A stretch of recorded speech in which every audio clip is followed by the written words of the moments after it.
Hello, hello, and welcome back to Temptations Ballad.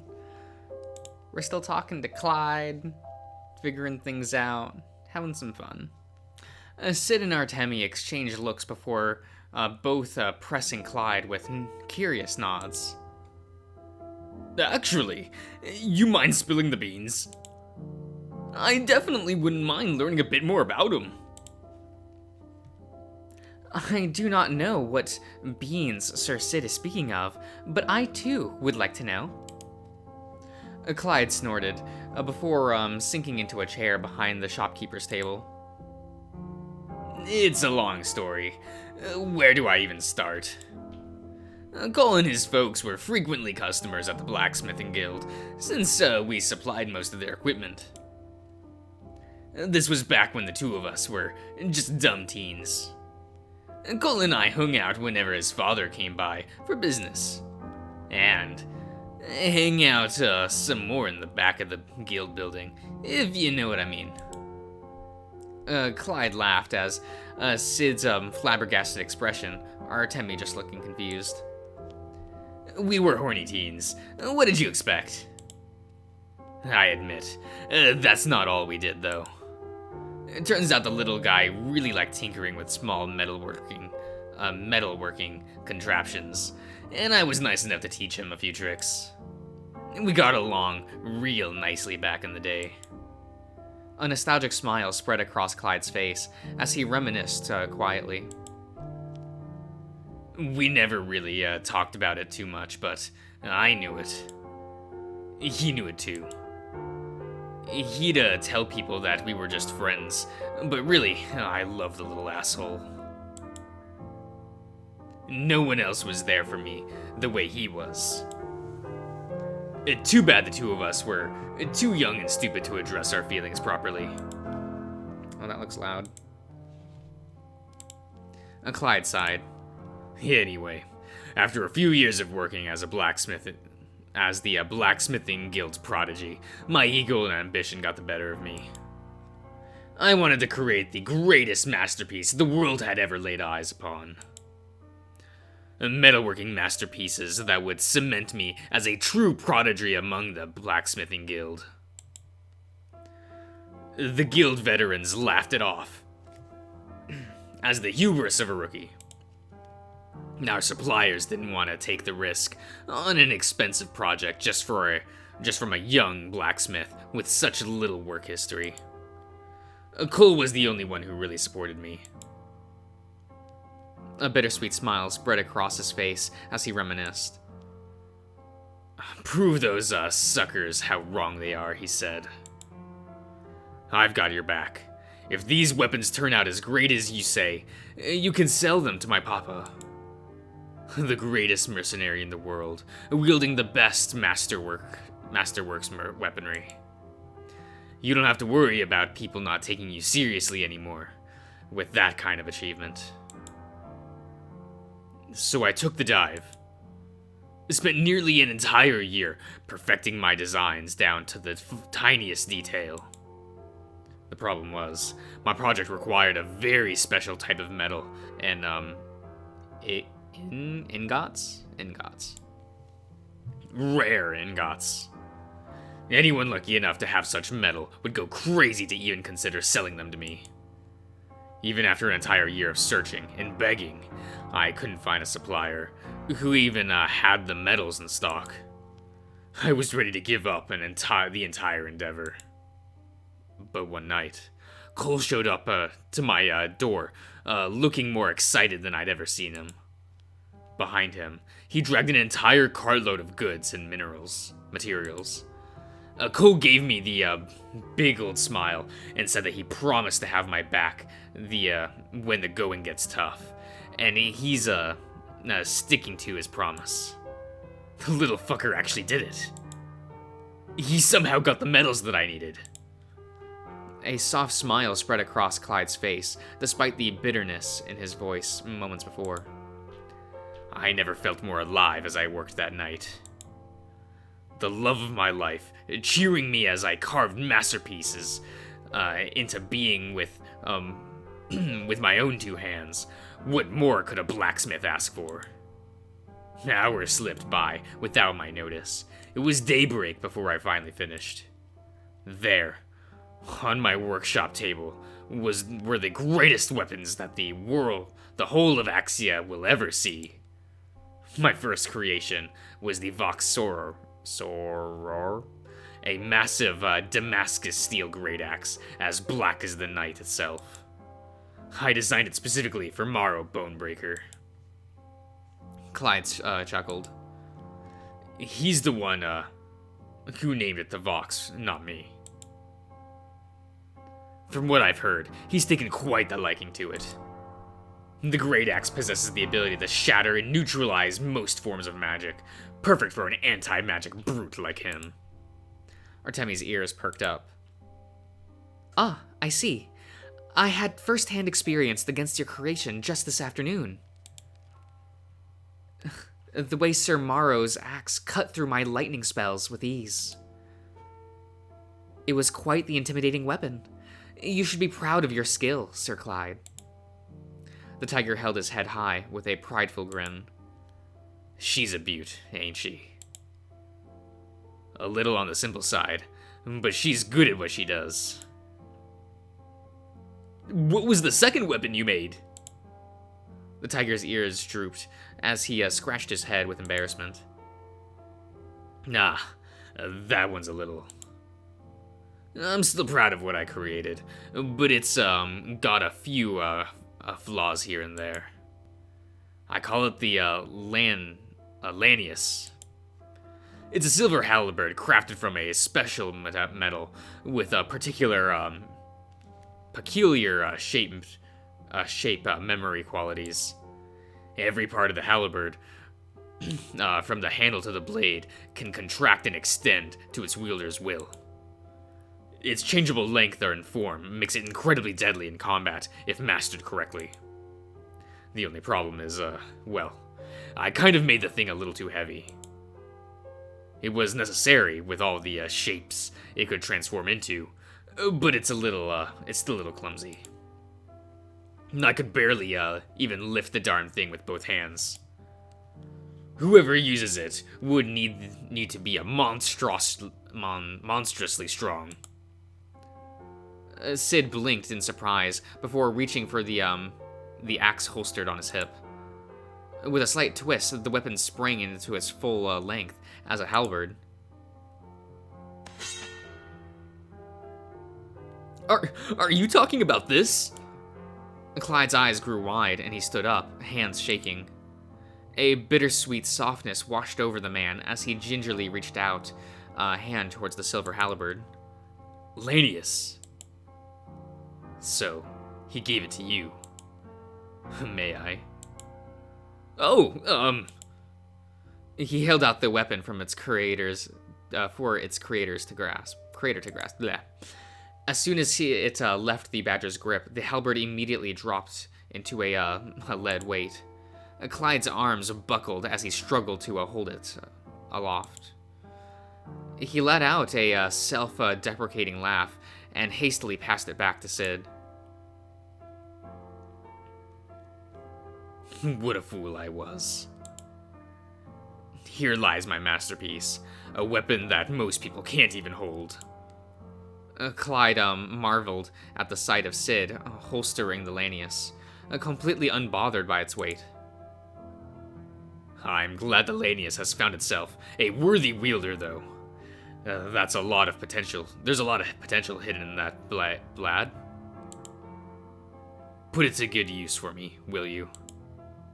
Sid gulped and scratched his head self-consciously.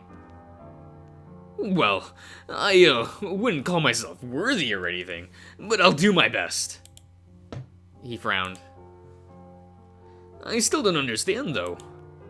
You created two perfectly good masterpieces. Masterwork weapons. Why did the Blacksmithing Guild end up kicking you out? Clyde sank back into his chair with a scowl. Nothing in life comes free. Nothing besides trouble. Remember how I said that these weapons required rare metals? It turns out Cole stole them from an important noble family. They were none too happy to find their precious metals, where their precious metals ended up. We managed to piss off some powerful people. The nobles filed a massive complaint to the blacksmithing guild, who took the blunt of the blame for our misconduct. After paying a small fortune in fees, the guild was quick to blacklist me from all of the forges in the city. No smith wants me anywhere near them. The tiger let out another bitter laugh.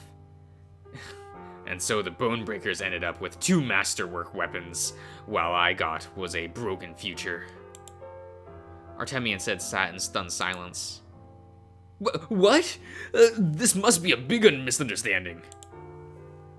Cole isn't the kind of guy who would throw you under the bus like this. Right, Artemi? Sid glanced at his teammate gravely, only to be met with doubtful silence. I wouldn't put it past him. If I am to be perfectly honest. Cole is a good man, but I have seen him act rather selfishly at times. Come on, Artemi. He's not that bad. Cole sighed. I want to believe that. I always thought that maybe there was a mix-up, and it was an honest mistake on Cole's part. The 2 of us drifted apart a little, but I still considered us close friends. But now, after yesterday, I'm beginning to have second thoughts. Val always got angry on my behalf, and treated Cole like a diseased swine whenever he showed up at the fighting ring. Maybe I should have listened to his warning. But wait, why don't you just start a blacksmithing forge of your own? You've got the skills for the job. Forges don't come cheap.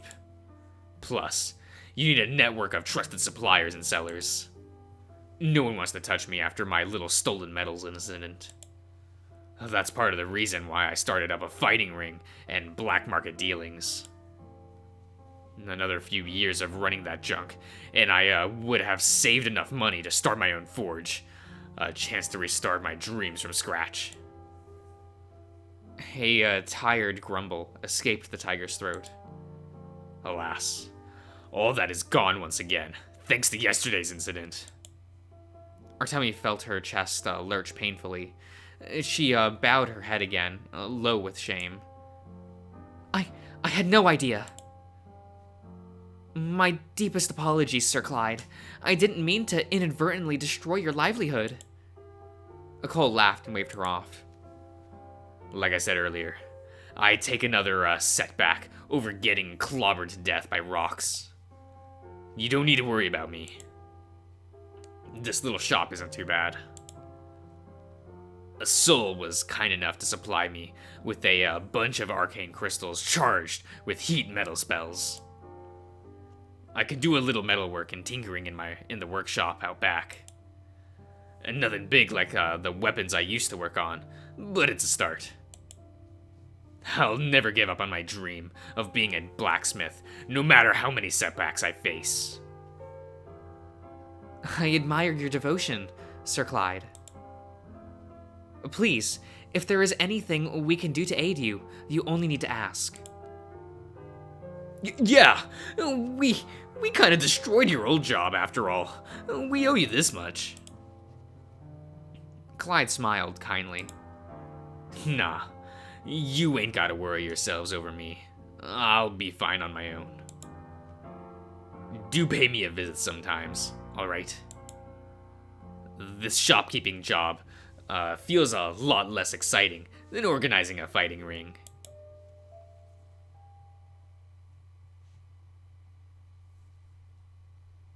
A wave of exhaustion washed over Clyde as he fell back behind the shopkeeper's table. Sid and Artemi had left the shop a few minutes ago, leaving him alone with his thoughts. Reminiscing over his past had left him more emotionally drained than he expected. Clyde squeezed his eyes shut and let out a deep sigh.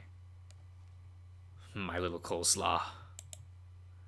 I've always wanted to think the best of you, but now that I think about it, you never even apologized. Did I even mean anything to you? The tiger suddenly jolted, forward as a knock rapped through the door. Welcome to Soul's Arcane Curiosities. What can I help you with? Oh. Clyde sighed at the sight of Sid poking his head through the entrance. You know this is a public shop, right? Oh, you know that this is a public shop, right? There's no need to knock. Right. Sorry. Force of habit. The Badger let out an awkward laugh. Listen, I was wondering if I could ask you a favor. This halberd that I have, it's got a lot of hidden properties, right? Would you mind showing me how they work when you get the chance? I know you're not a warrior or anything, but maybe you can help me master this thing. An excited grin spreads across Sid's face. When I go out there and start doing heroic adventures, I'll make sure everyone knows that this masterpiece of a weapon was made by the great Clyde Bessemer. I know the blacksmithing guild and nobles shat on your reputation, but skill is skill. If you put yourself out there, I know that'll shine through that nonsense in the past. Clyde felt his chest flutter. The earnest smile on Sid's face was blinding to look at. Clyde allowed his pride to grow again, just a little. I think that's a grand idea. Not sure how far it'll go, but it's worth a shot. Tell you what, rookie, come here first thing tomorrow morning. I'll show you all the tricks my masterpiece has up its sleeve. Sid pumped an enthusiastic fist into the air. Hell yes! Thank you for this opportunity, Clyde. You won't regret it. Before the tiger could say another word, Sid had rushed out the door with a cheeky skip in his step. Clyde couldn't help but smile to himself. The lad's got spirit. I'll give him that. He pauses suddenly, confused. How did he know my full name? I don't recall ever telling him. I was a little confused too, I'll be honest. I just thought that I forgot.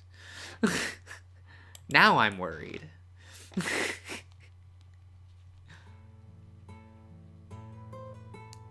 Sid and Artemi had scarcely left Soul's Arcane Curiosities when they were stopped by a shout. The two turned around to see Clyde running down the street towards them, waving his hands wildly in an effort to get their attention. Sir Clyde, what is the matter? The tiger laughed before hunching over to catch his breath. Ha! You two are quite the speedwalkers. I almost lost track of you guys. I am surprised. You did not seem the type to lose your breath after such a short sprint.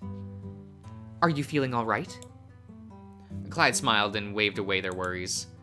Just a little tuckered out after yesterday's events. That's all. Anyway, I wanted to speak with you. Sid jumped with a start. Me? Did I do something wrong? Ha! Nothing of the sort. I got an offer for you, Sid. If you're going to wield my greatest masterpiece, you might as well learn how to use it, right? Come in my shop first thing tomorrow morning. I'll show you what it truly means to master the Lanius. Didn't we say this? Am I confused? I don't... Sid's face split into a thrilled grin. Really? You'd do that for me? I would be honored. Thank you so much, man. I really appreciate it. He laughed and scratched his head nervously. I'm still not sure if I'm worthy enough to wield such an important weapon, but I'll do my best to not disappoint. Clyde gave Sid a friendly pat on the shoulder. You've got spirit, kid. Just hold yourself with a little more confidence, and you've got a great future ahead of you. Anyways, I gotta head back to work. I'll see you first thing tomorrow morning. Artemi and Sid watched as Clyde hastily ran down the street, back towards his shop. Sid pumped his fist excitedly. Training to learn a masterwork weapon! Maybe this is my chance to finally fight side by side with an equal. What's the matter? Sid followed Artemi's gaze as she watched Clyde disappear around a corner of the street. Sir Clyde seems uncharacteristically out of shape just now. I wonder if he's alright.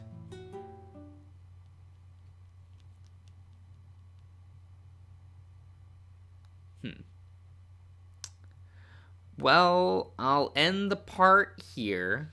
I'll see you around, everyone.